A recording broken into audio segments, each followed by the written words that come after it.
السلام علیکم ورحمۃ اللہ وبرکاتہ۔ ناظرین کرام، امید کرتا ہوں آپ بخیر و عافیت ہوں گے۔ پیارے ناظرین، آج کے اس ویڈیو میں آپ دیکھنے والے ہیں مدرسہ عربیہ محمدیہ کا بہترین پروگرام۔ اب میں پھر تقریر پیش کرنے کے لیے حافظ سرفراز ابن محمد مکھیا محمد حبیب اللہ صلی اللہ علیہ وسلم کو دعوت دے رہا ہوں، آئے اور تقریر پیش کریں۔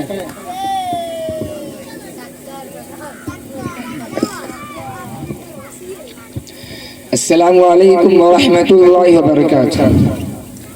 نحمد و نصلی علی رسول الکریم، اما بعد۔ کتاب سادہ رہے گی کب تک، کبھی تو آغاز باب ہوگا۔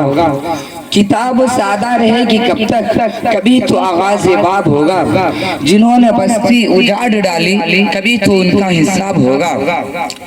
یہ داغ داغ اجالا، یہ داغ داغ اجالا، یہ شب گزیدہ سحر، وہ انتظار تھا جس کا یہ وہ سحر تو نہیں، یہ وہ سحر تو نہیں جس کی آرزو لے کر چلے تھے یار کہ مل جائے گی کہیں نہ کہیں فلک کے دشت میں تاروں کی آخری منزل۔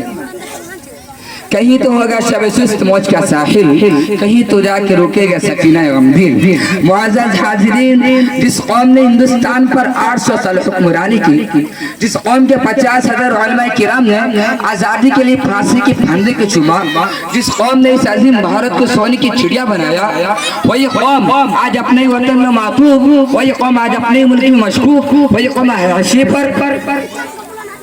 قائد جمعیت علماء ہند مولانا محمود مدنی نے کہا تھا کہ ہم ہندوستانی مسلمان بائی چانس نہیں، بائی چوائس انڈین ہیں۔ ہمارے اکابرین نے کہا تھا کہ ہم بھارتی مسلمان نہیں پیدا ہوئے اور اسی مٹی میں دفن ہوں گے، لیکن تم نے ہمیں تقسیم وطن کے ہنگاموں میں مارا، ہم خاموش رہے۔ تم نے ہمیں بھاگلپور، میرٹھ، ملیانہ، گجرات، ممبئی اور مظفر نگر تک جلایا، ہم خاموش رہے۔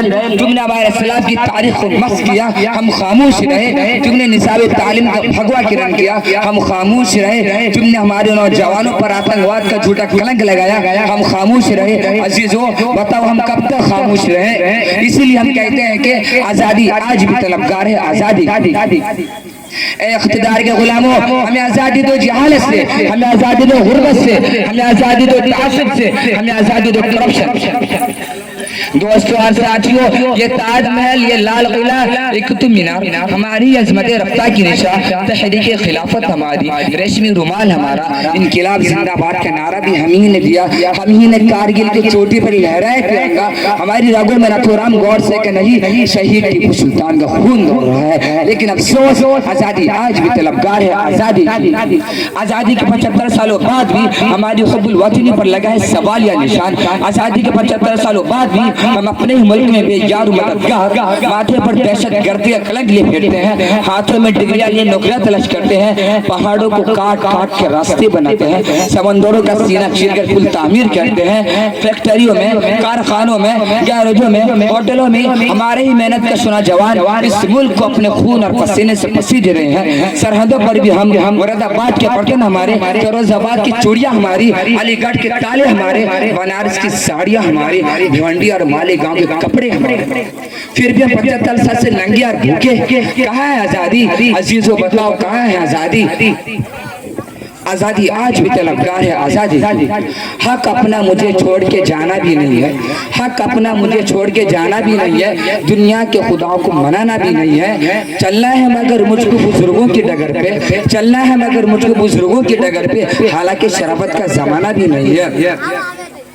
میں نہیں، سچر کمیٹی رپورٹ کہتی ہے ہندوستانی مسلمان تعلیمی، معاشی، سماجی سطح پر دلتوں سے بھی بچھڑے ہوئے ہیں۔ میں نہیں، رنگنا کی رپورٹ کہتی ہے ہندوستانی مسلمانوں کو قومی عرضی نہیں دیتی۔ میں نہیں، سچر کمیٹی رپورٹ کہتی ہے ہندوستانی مسلمانوں کے لیے اعلیٰ ہاؤسنگ سوسائٹی کے دروازے بند ہیں۔ میں نہیں، محمود ارمان کمیٹی رپورٹ کہتی ہے سرکاری نوکریوں میں مسلمان 4% سے کم، فوج اور پولیس محکموں میں ہماری تعداد سے 3%۔ لیکن افسوس ہم لوگ صرف ایک جگہ چرت ہوئے ہیں اور وہ ہے جیل کی کال کوٹریاں۔ جی ہاں جناب، جیلوں میں ہماری تعداد 32%۔ کہاں کی آزادی؟ کیسی آزادی؟ اس لیے ہماری اجداد نے تخت دار پر انقلاب زندہ باد کا نعرہ لگایا تھا۔ قتل خون عام ہے، دہشت ہے یہاں، قتل خون عام ہے، دہشت ہے یہاں۔ کون کہتا ہے کہ آزادی ہے یہاں؟ اے ملک کے غداروں، کان کھول کر سن لو، نہ تیرا ہے نہ میرا ہے، ہندوستان سب کا ہے، نہ تیرا ہے نہ میرا ہے، ہندوستان سب کا ہے۔ اگر